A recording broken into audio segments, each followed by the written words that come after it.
Good morning, good afternoon, and all those who are going to be in the evening. This is Sam Dosa, your business coach and a mentor, and with me, my co-host Suki Waiwala, TEDx speaker, with our guest Ben Kench. It's a pleasure to invite a phenomenal individual who is a UK #1 sales guru. What is the aim and objective of our program? I think Suki is the best person to tell us about that. Thank you, Sam. Thank you very much, and amazing welcome to everybody who's joined in with us today.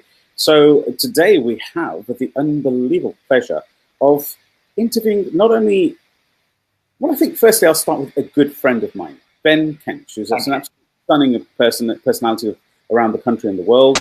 And he is the go-to person when it comes to sales. He has the authorization, the authority of selling for dummies. That series, an amazing. He's been selected for that as well. And we'll be pointing into that a bit later on today as well. He's an international speaker, and he also is the founder of the business, I think it's a business TV channel? Business channel. That's right. Business Channel TV. And so today, without any putting too much a focus off the line, Ben, I'd like to welcome to you our audience. It's an absolute pleasure to talk to you, be with you, and to support and help, guys. You know what, Suki, I'm very pleased. Sam, obviously we're friends as well, but Suki, our relationship goes back a long way, and I'm so pleased because the message really for all, from my perspective, is that friendship and human relationships and connection, it does come first. Yes, we're recognized for what we do, and yes, what we do has a place and is of importance. But my stance always is it's less important than who we are. Absolutely. I agree. So just a question to yourself, Ben, before we move on to anything else. Could I just ask you if it's possible, just to give us a little bit of a light of what you're currently working on at the moment, just how you're actually in this industry today, and you've had amazing. We're gonna go deep into that in a moment with our questions. But as the inspired audience and the inspired tribe knows, that we don't hold anything back. We really get very close and personal with yourself, so that everybody who's on this particular call can really take value from it. So today, Ben, if you were to introduce, I know we were going to share the stage just later this month as well. Yes. So in the context of your expertise today, just so that the people who are sitting on this audience in this on this live call right now can actually just get an understanding of how important it is to listen to what you're about to share. Well, I hope I can share some insights that will make all of us perhaps reflect and think and hopefully adjust. I hope I can share some inspiration that says if you're feeling not quite in the greatest place now, you can be in the greatest place, and there are people lovingly who will support you and help you get to where you want to be. And I hope also that there's some nuggets of ideas that you can say, oh, okay, I'll take that away and that'll apply to me. Love it. Absolutely love it. So I'm going to hand over to Sam for our very first question, and so our inspired tribe can stop, get their pen and paper together and make notes. Yeah, do that. Absolutely. Thank you, Suki, for that. So, Ben, we all actually go through our journeys in our life, our business, going through with personal journeys and everything.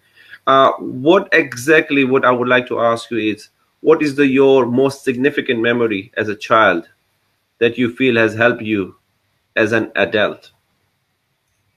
Okay, so there's probably always going to be a duplicity or probably two prongs to my answers, because I'm very aware that we are immersed in a commercial world and we are talking to people reference inspired business.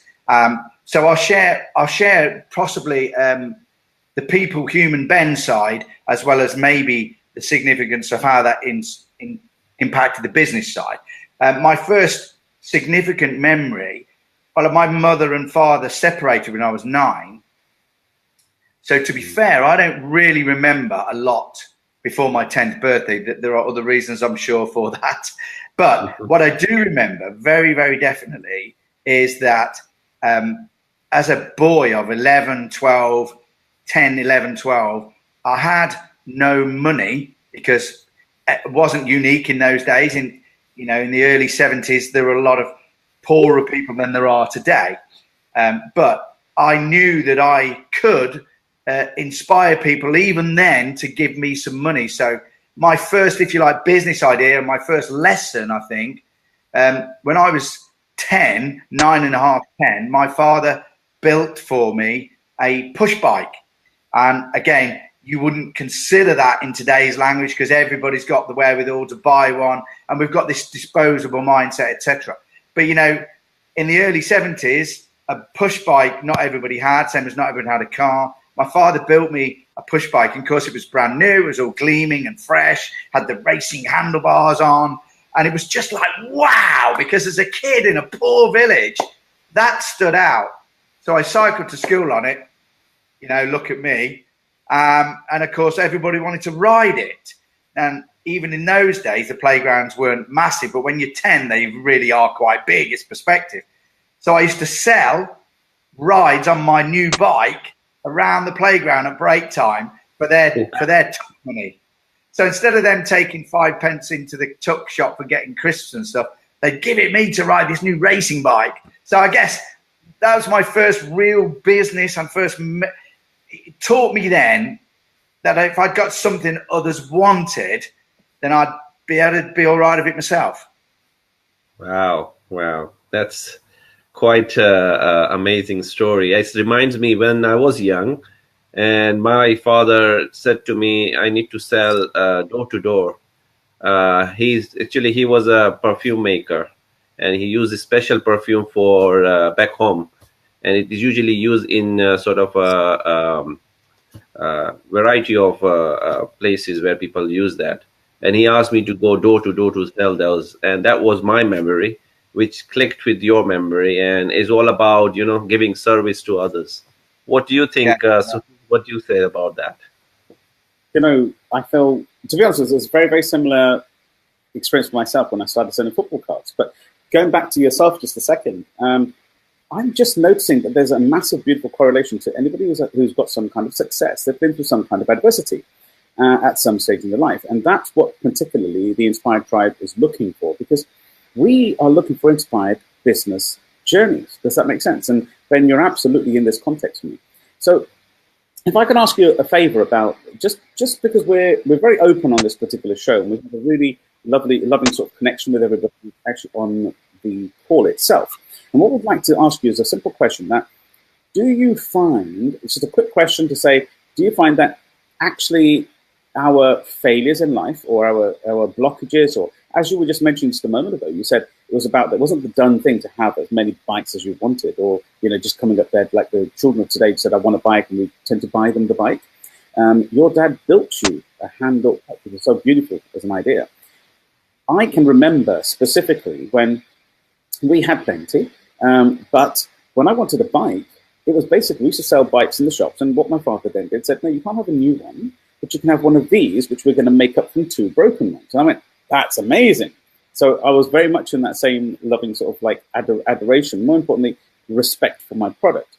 So with a failure in mind, do you feel, I mean, I know you speak a lot around failures, because within sales, it's focused around understanding. By the way, team, I'm just going to clarify for yourself, you really are in for a treat when it comes to steps and strategies for sales. So please stick on this line. It's going to be an amazing hour. So Ben, back to yourself. And I'm going to say, do you feel that our failures, and I know you talk about this, our failures actually enhance our future successes? In a short answer, categorically. They say there's a well-known necessity is the mother of invention. When you are feeling stuck, we get inspired as a race, but as people, we get inspired. And great inventions, great leaps forward, if you like, in mankind, come arguably only from shortage, gaps, or that need, inverted commas.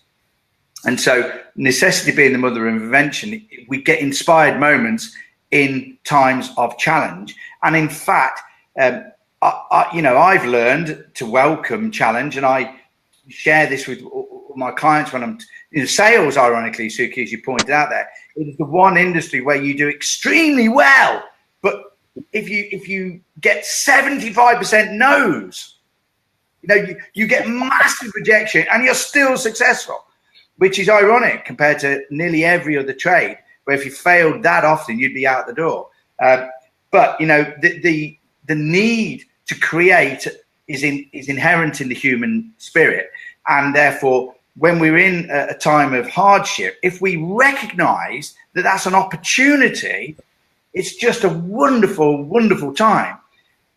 Unfortunately, sadly, too many people just look at, oh, woe is me, I can't do anything, end of. And that's the debilitating belief system which we're wrapped in. Well, you know what? You've just hit the nail on the head. Mike, so this leads me to the question that I want to focus on. And I'm really, really excited to ask you this question really deeply. So the question is, what was your most significant failure that you can actually take forward and say, do you know what, it was at this particular point in my life? Because this will inspire our audience today to realize that it's not all doom and gloom when you've had those failures. As you said, 75% or 7% of your team people in the sales environment go for no. So just for yourself, I mean, could you just share, is there anything significant that sits in your mind and says, do you know what, Sophie? I'm going to be really candid here, guys. It's one of those weird things where you sometimes, it's a badge of honor sometimes, and sometimes you think, oh my God, I can't share that because it's quite too bad or happened so often I must look a wally. But there were really two significant times in my life which gave me the greatest leap forward. I'm so much a better man for them.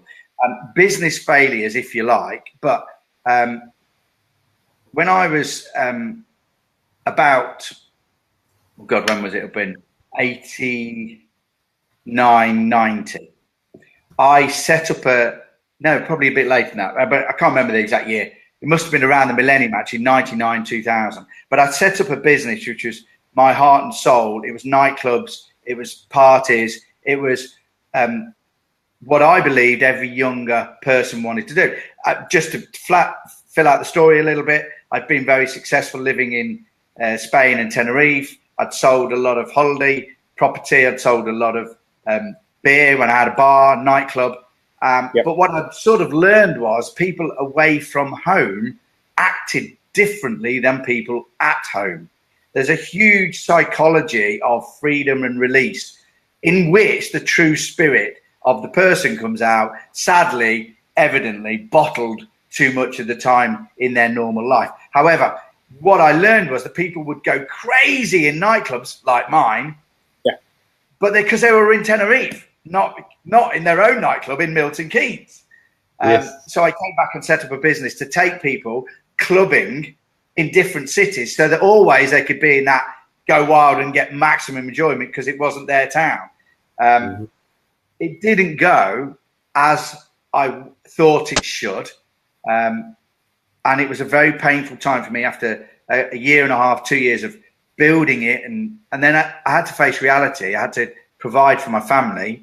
And being a responsible man, I had to go and get a job. Now, that's foreign to me. I've always been in, freedom, self-employed. But I went and got a job. And my job, genuinely, was washing crates. Wow. So I've got probably one of the most active brains in people you'll ever meet. I'd got huge belief in myself and aspiration. And yet I was taking a plastic crate, putting it in a shower gel, putting it over there, then go and get another 30 crates, putting them in, and just washing crates. And it was the hardest experience of my life because I had to live with myself feeling abject failure, but honor myself because at least I was bringing in some money for my young family. And it was a very painful and hard phase, but it made me a better man. It made me a better man. And then, 10 years later, really, when the world stopped spinning in 2009, 2010, I'd been extremely successful for 6 or 7 years, all over the place. And I had built a franchised operation with all the overhead that goes with early start franchising. And I just couldn't sustain it when the bank stopped lending. So in 2010, it broke my heart. And in the same 3 months, my wife decided she didn't want to be with me because I was clearly a failure. And so those two lessons, business and personal, again, shape the thinking and the character. And I believe genuinely, gentlemen and listeners, that I'm so blessed to have had, that shaping, because I'm a better man for it. I'm much wiser. I can see other sides of the coin. I can see other people's challenges in a different language. I'm much bigger than I was as a driven, all about success. So you're saying basically to our audience that failure is kind of, it's just a moment that actually is there to teach you something, right? 100%, yeah. It's difficult. It's really difficult, as you will know. All of us know when you're in that time, it's very, very difficult to go, wow, this is an opportunity. How can I grow? Because the natural instinct is, God, this is horrible. But yeah, if there's anybody listening that is in a time of tough, hardship or perceived tough times, then I would say just this: ask every day, where's the lesson in this? And when you ask where the lesson is, and then you wander and allow the inspiration or the nature or the soul to really talk to you, find a lesson to learn and move on. Love it. So as a whole, I mean, this is us now in later life. So we've got a lot of startups on this call as well.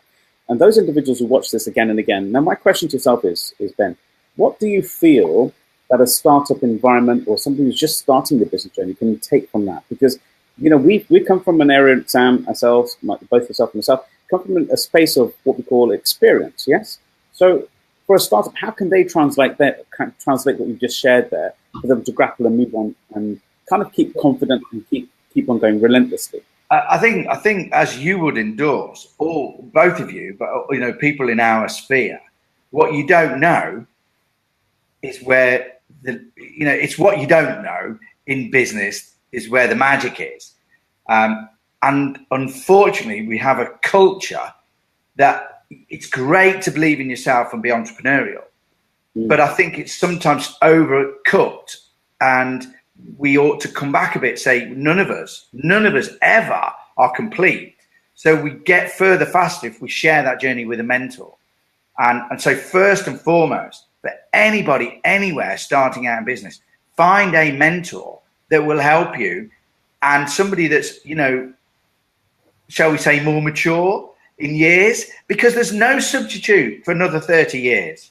I'm a better man at 54 than I ever was at 24 or 34.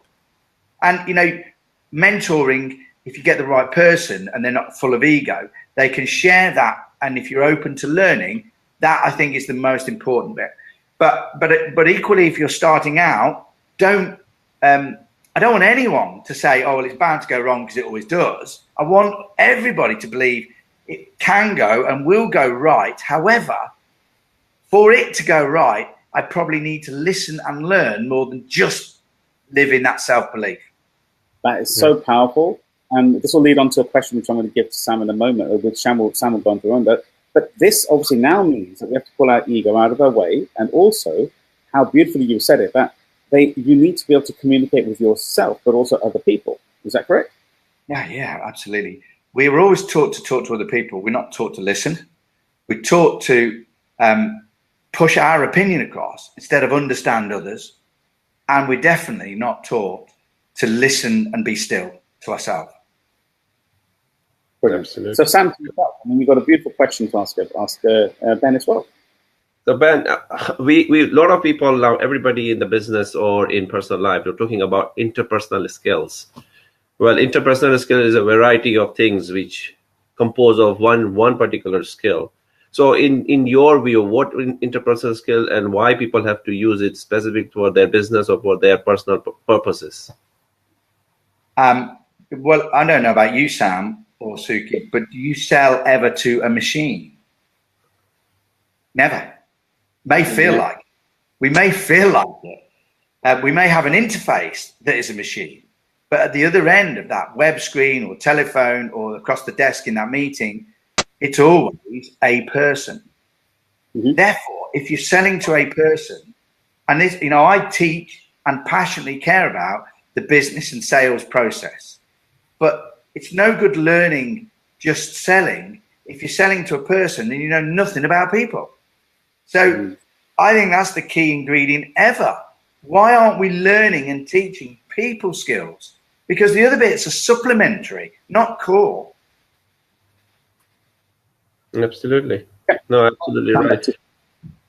It's quite important because interpersonal skills are key right now. If you look at our young generation, everybody is on their mobile phone, on their tablet, on their. And I think I was reading this article, and this is majority of time. And if you remember well, we are still very young. We shouldn't say we are very old. When you are sitting on the desktop. I am still 25. I'm 21.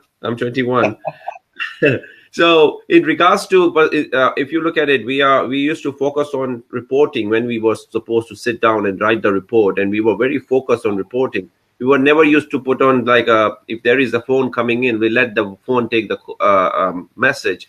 But right now, we have seen more and more young people are doing a dual sort of.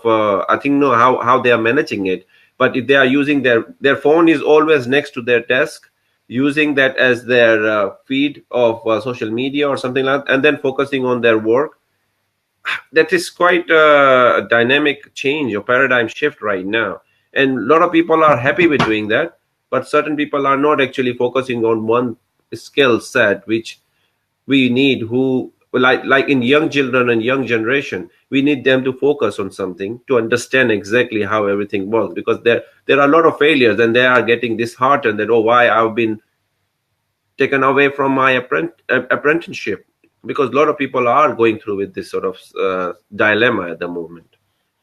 So it's been in the recent news that they've actually classified smartphone addiction as an addiction, just as gambling or alcohol or anything else. I'm probably of that generation which looks aghast at the teenage generation now and disheartened by their lack of social skills. However, I also remember my father looking at me as a teenager, aghast and disheartened by my way of looking at society. So I don't, in my world, think that the future generational habits of total immersion in technology are good. However, what I'm mature enough to look at, you know, when you stand back, what I think I've learned a lot is about standing back and seeing it from a different perspective before venturing in with your opinion. But what I know from having teenagers myself is that actually all of their world, all of their peer group, all of that generation are in that world. And whilst that's a foreign world to somebody of our generation, it's nonetheless real to them. And that generational band of people will grow through time together. So that's their world. It's just different than ours was. Like as a teenage punk rocker, I was vastly different from my father's world. It's just, you know, there'll be the downsides of, we go to restaurants, don't we, guys? We go out and we see people all at the table not talking. You know, why go out together? You're not talking. But the upside of that is the exposure and the collaboration and the connectivity has meant that you know, the negatives in society, possibly from an abuse side, possibly from a loneliness side, most of those are coming out and being dealt with. So I guess we have to look at it and say, where's the good in this? There will be some good, else evolution, you know, creation wouldn't have taken us there. Yeah, very true. I agree. Totally. And so if I could just ask another question here. So we've been moving around interpersonal skills, and something really significant has sat in my unconscious mind with reference to the fact that you pointed out something really, really powerful. We don't sell to machines, we sell to human beings, right? So I know you're very, very adept to things like psychology and also, most importantly, things such as interpersonal skills via things like psychometric assessments and stuff. But could I ask you just to, if you don't mind, just shedding a little bit of light for the people who are on the call, because I want them to leave this particular interview knowing Ben Kench, but also to know the fact that you are a powerhouse when it comes to selling techniques. I want them to take away at least one, if not two, maybe even three ways of closing possibly their next client. So I know, Ben, you've worked with Selling for Dummies. Now, could you tell us a little bit about this process and also a little bit about, if you don't mind, your methodology that you share so profoundly on stage and make differences in so many companies that I've been working with, and I've known that Ben, that you've been worked with, and you've actually turned the whole philosophy around in sales. So just a little bit about your actual strategy and structure, if you don't mind, so that our team actually takes it away, the eye tries and learns it. Let's be really as helpful as we can, because it is all about giving and sharing. That's how we grow. So I mean, number one, as a salesperson and as a business person, when you're going out to get a sale, almost all of the time, the salesperson's energy is in the "I need" space. The salesperson's mind is "I'm going to say" space. And the salesperson's business is all in the "what's good for us" space. All of that means that there's a sort of head-to-head space when you meet. Now, it's subconscious. Correct. It's subconscious. It's an energy and an unspoken rather than no one says, yeah, I feel attacked and I feel defensive. It doesn't work like that above the line. It's just below the line. But nonetheless, because the person in business or the sales role is going into that environment with those preconceived thoughts, thus energies, what happens is the environment doesn't work as well as it could. So the first thing I will always share with everybody is stop thinking about yourself and what you can get. Go into that meeting and say, what about them and what can they get? And what do they want and how can I help them? And if the whole shift of preparation and thought is back at them, helping them, asking them, learning about them, when you do that properly, and it will take some practice, you actually end up talking very little about yourself. And then they go, oh, so can I do this with it? And you go, yeah. And they go, oh, I'll have it then. It's a complete reverse, because the environment we're in now is very different than it was. So that's number one. Focus on the person you're going to see, not in terms of your product or service, but in terms of the person, and ask them questions about what they want, not in terms of just your product, service and price, but what they are looking for, big picture, and focus on them. Leading with helping them. Yes, I love it. Yeah. And number two, but if it becomes the art of negotiation, which is misaligned, negotiation normally means something like a bit of a battle. You start high and then they come in low, so you go a bit lower and they come up, and it's a gamesmanship. I know that's still sales practice, but I know and I stand for that sales is becoming more human, as is business. And you don't want to be across the table. You want to stand or sit side by side. So here's a little bit of a tip, and it's a golden nugget. If you ever get the chance, when you're talking with someone in a sales stroke business environment, try not to sit opposite them. Do yourself a favor. Literally, if it's a coffee environment, try and move that chair so that you're almost sort of same end of the table. You're almost like side by side. Now, you want to do that at the beginning. At the beginning, you want to be looking at the face and being open and sharing and asking questions. But when you start to talk about the move your chair around, because subconscious and energy, it suddenly feels like they feel like you're on their side. It will transform things. That is so powerful. So body language, absolutely amazing. Well done. I hope you guys are taking all these nuggets in, because this is real. Back to you again, Ben. You know what? The last thing I would say then is, again, look at we could go into way so much science in this. When I'm working with a client, I was with a client yesterday, and I've completely they come from a London agency type background, and their whole cycle, which all the city does, and I've completely changed it. And in the last 2 months, he's been so nervous. And then yesterday we went into an account, and during the meeting that I was with him, he let me know he got 5 deals last month, which he wasn't expecting. And that's extra. And then the meeting we had yesterday probably has turned into his biggest account. And he hasn't done anything that he would have done 2 months ago in terms of process. It's transformational. So it's really, really good. But I would say to you, you know, there's a science of the language. There's a science of the body language. There's a science of the core psychologies of you know, Cialdini fame. And there's so much that the detail has a huge impact. And yet people if it comes across as I'm a bit irritated by this, then I'm guilty of that, because I care so much for people to do well that when they don't open their mind to learning stuff that's proven to work, it frustrates me. But anybody that's open to learning because they're so driven to serve better, then there's so much we can learn about the language and the pace and the process and the steps that it's transformational. Indeed. So I'm going to ask a question then, just about sales, because the way I heard from your conversation is that you're starting with a person and you're listening. You should know your own knowledge. Yes, is what you're saying. You should know your own product inside out, but then look to help the customer. Is that right?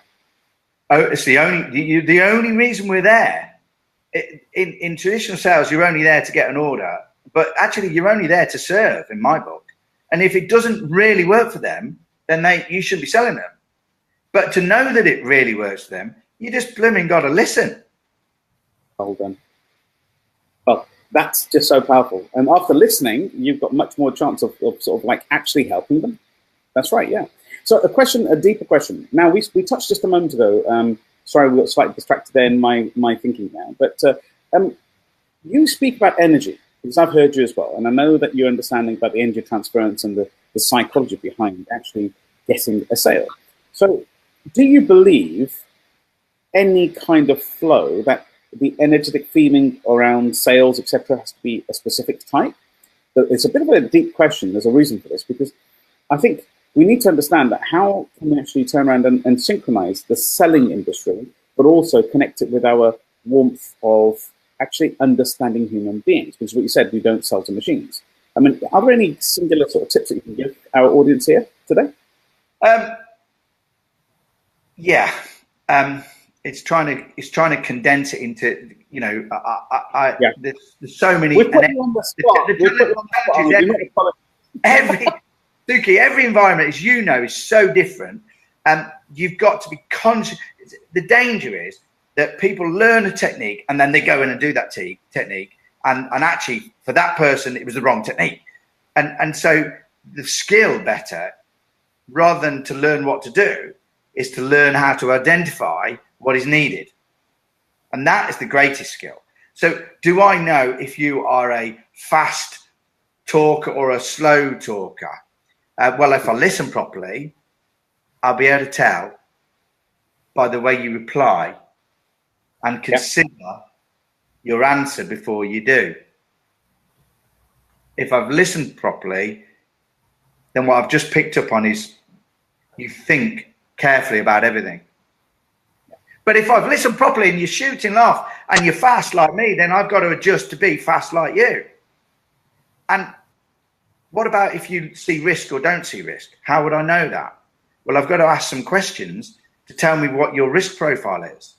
But I've got to do that in conversation, otherwise it's interrogation. But until I know what your risk profile is, then my way of selling might be completely opposite language to your risk profile. So there's a whole load of things. The skill is learning about the person before you go down your own path of selling. I love it. I love it. Absolutely love it. So listen to people. I don't want to make this, guys, this to me is exciting because, you know, I would love to bond with every person out there and be mature enough and aware enough to be able to let them see that I'm like them.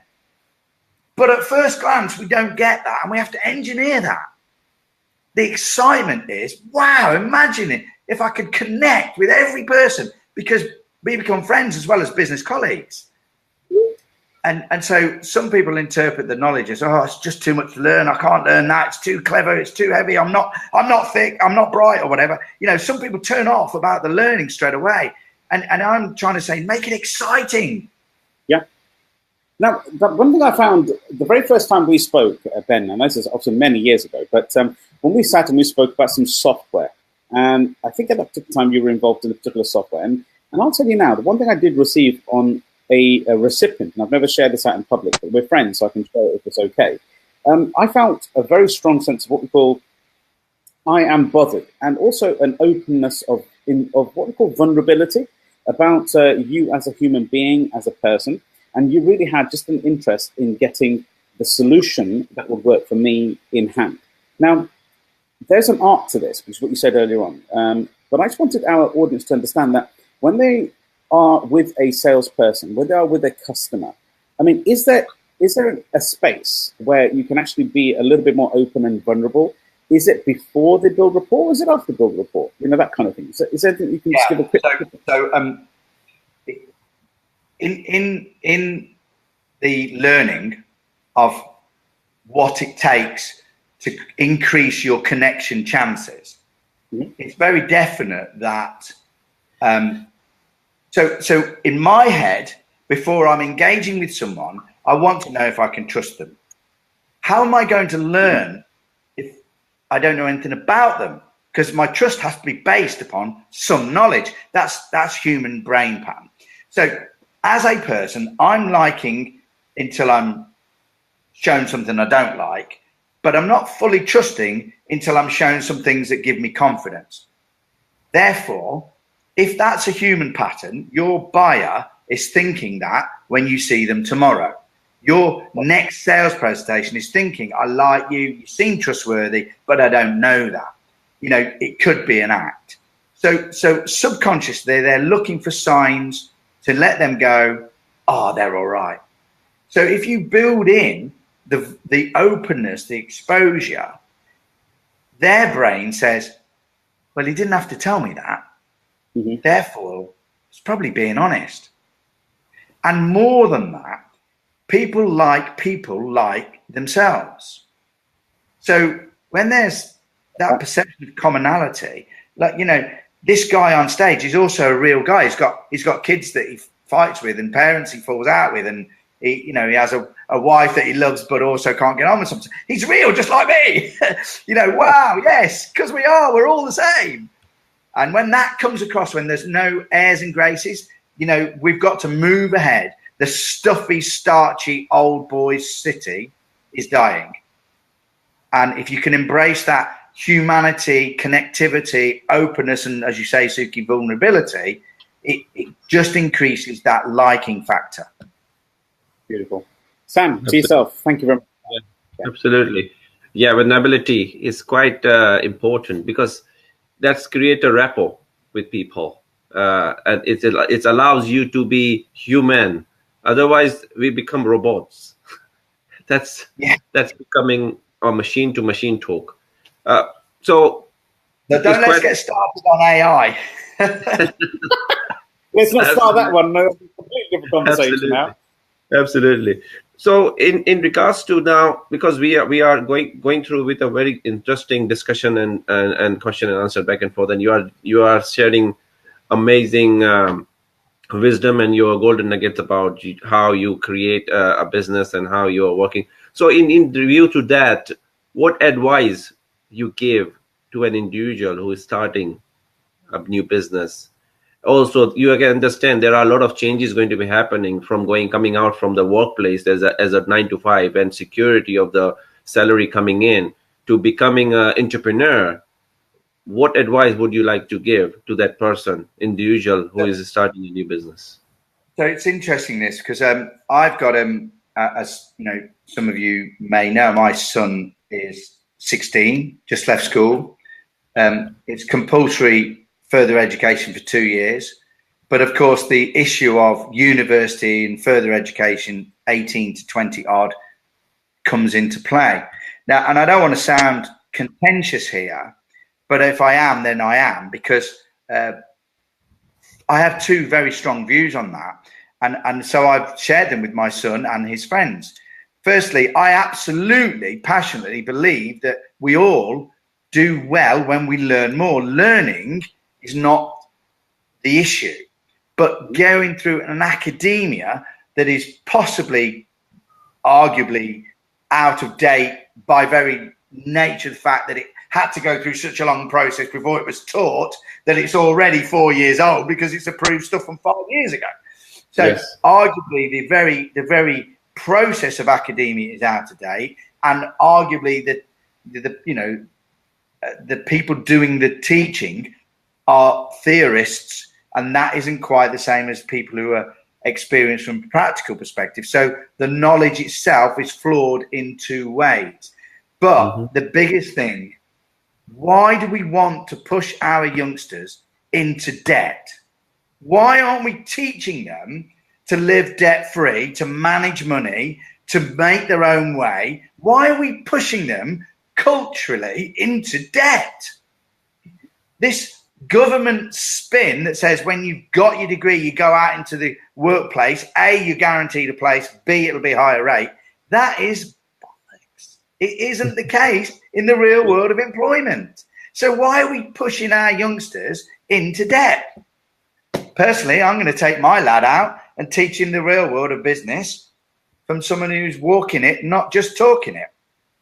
Yeah, absolutely. There are a lot of young blood wanted to come into businesses and everything, is also looking for a mentor. And when they're going through and finding the right mentor, that's where the beauty of their life starts. You have a mentor from your childhood, and Suki had a mentor. I had a mentor, my father, and we were learning from our childhood and going through with that. I try to do the same thing for my daughters. I have 3 daughters, and as you know, the daughters are going to be thinking, we need to have a job. That's how I was being built in with my father as well. Stick to the job. That's the security. Right now, you can tell me, both of you have an immense experience in businesses and everything. You know, how many people will guarantee there is always a long lasting for your job? I'm working with people who have actually sit in the job for last 24 years, 25 years. They haven't got a clue what is happening outside right now because they did not have their own values. They were living with their company's values as well. So, but there is no such thing now as security in a job. Mm-hmm. So it's a false lot. You know, it's all false all the way down. Go get a job. Oh, I can lose a job next week just as easily. Mm-hmm. Go and do some learning. Good, but you know, the culture says it's okay to get into 50 grand's worth of debt and do 3 years of study, but it isn't okay to go and work someone for 3 years for like almost no money, but at least I'm staying above the line instead of 50 grand in debt, but I've learned something really, really valuable, a skill and some connections. Why do people accept debt for college is good or university is good, but working for someone for a very, very low wage, but learning a skill and being paid while you learn? Why isn't that as valued? I don't know, but I'd like any youngsters to consider that, and passionately would love to just drive the next generation into experience, not academia. But now one thing I digress from here is about artificial intelligence. AI is coming in. It's coming in. No. And you can imagine how the impact is going to have on our children. It's already happening. The counselors, I was watching a program on TV on Channel 4, is about a counselor had been replaced by an AI, artificial intelligence. And you know what has happened in that? People were very happy to talk to that robot and find the solution, because she was actually checking your pulse, checking your face recognition software. She was actually accessing all your data from your Facebook and everything, and telling you exactly the right question to answer. The jobs for those people are gone. One person was telling me about his job about as a lawyer. He's going to go as well, because most of the answer will be taken care by those people who are sitting as an artificial robots. And future is looking so, I would say, technology wise, going to be so fast that how our children are going to cope with that. It's very, but here's the thing: if you go back just 100 years, literally maybe just before the First World War rather than just after the war, because the war itself spurred on, innovation and development of stuff. But just 100 years, which in the lifespan of the universe is not even a grain of sand on a beach, everyone was really, really afraid of machines. The machine was going to replace all the labor, and everyone's going to be out of work because the labor was in the fields. But then they realized that machines could take the back-breaking labor out of the fields, but actually create labor in the factories. But then everyone said, oh, the factories are no good, and computers are taking away machines and taking away jobs. And everyone had a massive fear. But all that happened is the labor force over the next 20 years went into offices instead of factories. Offices are our modern-day factories. But just like the factories died, as we develop nations, the officers will die and those lower skilled jobs will be replaced. However, in society, there is always a place for creation. There is always a place for people to be leaders. There is always a place for someone to come round and be human, because a machine still isn't going to go out and have a drink with me and make me laugh. No. So it's only evolution. Yes, it's scary, but I have my faith that the greater intelligence of the universe knows why it's being created. Well, you know what? This is such a wonderful debate, and I think we're very personally aligned with it as well. There's always going to be the understanding of whether academics is good enough these days for a future in business or as a person. So just to put a little caveat in there before we move on to our last question. By the way, hasn't this just been an amazing debate? It's just amazing when people don't get free. I love it when intelligent minds kick around a question instead of being bigoted about opinion. That's right. Instead of being held back and all the discussion. So that's the whole version here. The Inspired Tribe, the I Tribe out there are actually looking forward to this sort of stuff every single month. Don't forget, everybody, team, it's always the third Wednesday at 11 a.m. in the morning on FB, Facebook. We will constantly be showing it on the inspiredbusiness.club group on Facebook. You'll always have the information. If you're not a member at the moment, please become a member at the inspiredbusiness.club. It's a website. Sorry, it's a Facebook group. Attend yourself in there. You'll have lots of free flow conversations, lots of people helping there. Ben and everybody else, we're all there to try and help as well. So Ben, a lovely question here, because you're exuding a lot of experience, and now, with our new 50s being into our own current life right now as our peak potential, because peak potential is, you mentioned this when I spoke to you once, is when we get ignited, is when we become present, right? That's when your peak potential actually happens. So age is irrelevant these days. So the question for yourself is, 30. Sorry? 50 is the new 30. 50 is the new 30. Well, I'm not there yet. So guys, so I just come there. I thought I'd put that in. Okay, so just a question here, Ben. We have many thoughts in our life about what we're going to leave on this planet. Because we all understand that we're all going to leave everything here.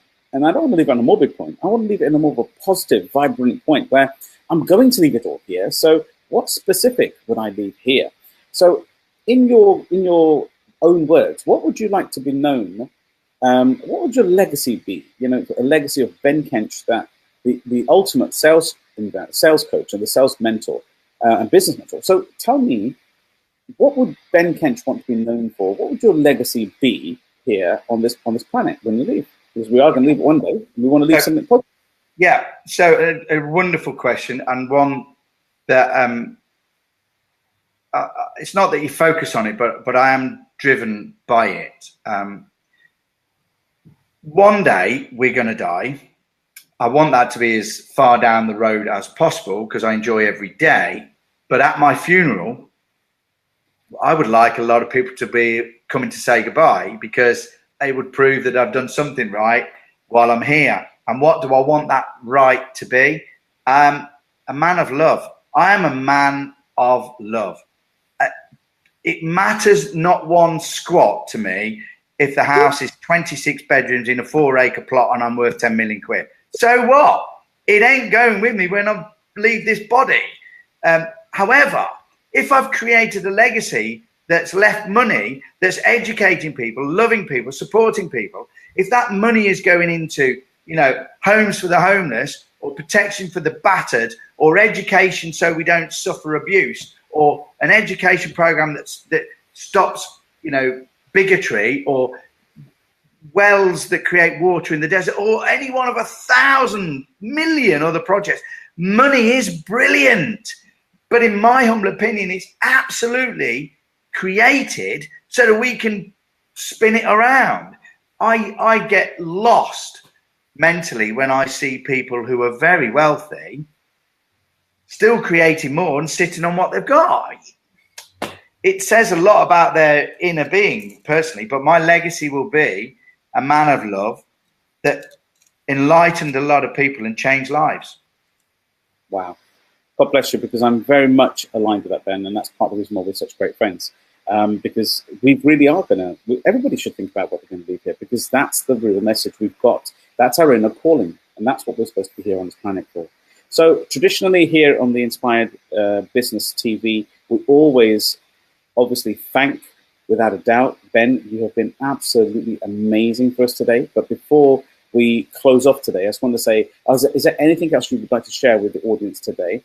I would specifically like to steer it towards maybe how the people who have been inspired by you today would like to get in touch with you, and how can they get hold of you? Any current products that you're about to launch, or any events that you're about to deliver, please. Yeah, well, thank you, Sam, Suki. It's always a pleasure.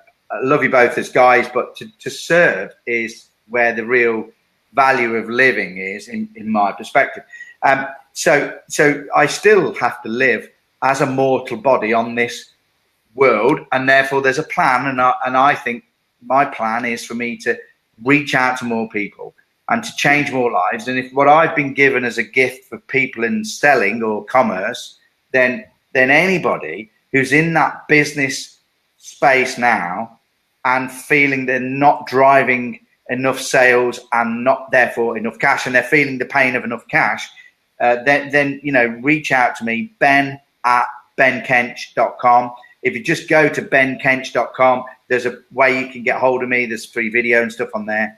And yeah, later in the autumn, finally, I hope to give birth to my platform of the Business Channel TV, because that is a platform to serve the universe, to serve the planet, and to serve people in the UK. It isn't a platform built to serve Ben. It is a platform of collaboration and sharing.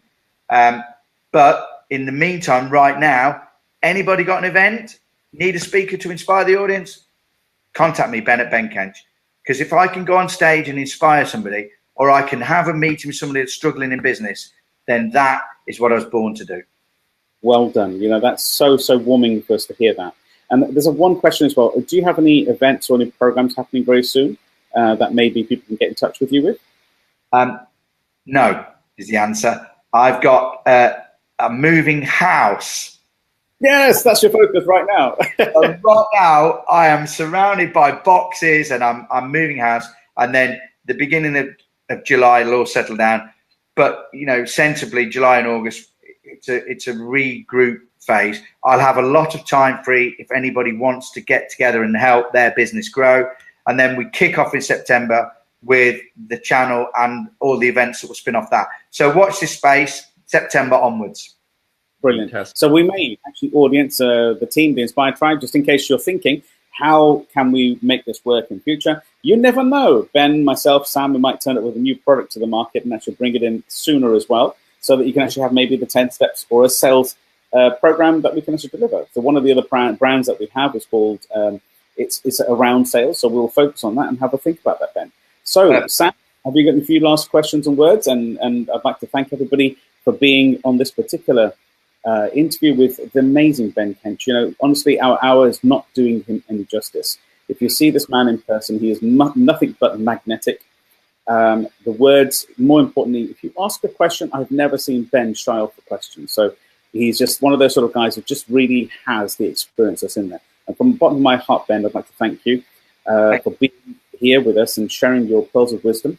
You know, making sure people realize they don't sell to machines, they sell to human beings, guys. You know, that's what it's about. Thank you very much. Sam, over to yourself. Thank you very much, Ben, again, and Suki for my co-host for this Inspired Business TV. And all of those people who have joined us live, there have been very humbly humble us, be humble to be your servant, to support you, to serve you. And your support to our segment is very important, because we would like to share our knowledge, our guest knowledge to thousands and millions of people, so they can get inspired and they can be successful in their business as well as their personal life. So thank you very much. It's a very humbling experience for all of us. So with that, I would like to say goodbye and good night and good evening to all of you. Have a fantastic morning, evening, and afternoon. Bye for now. Thank you, Ben. It's been a pleasure. Thank you, guys.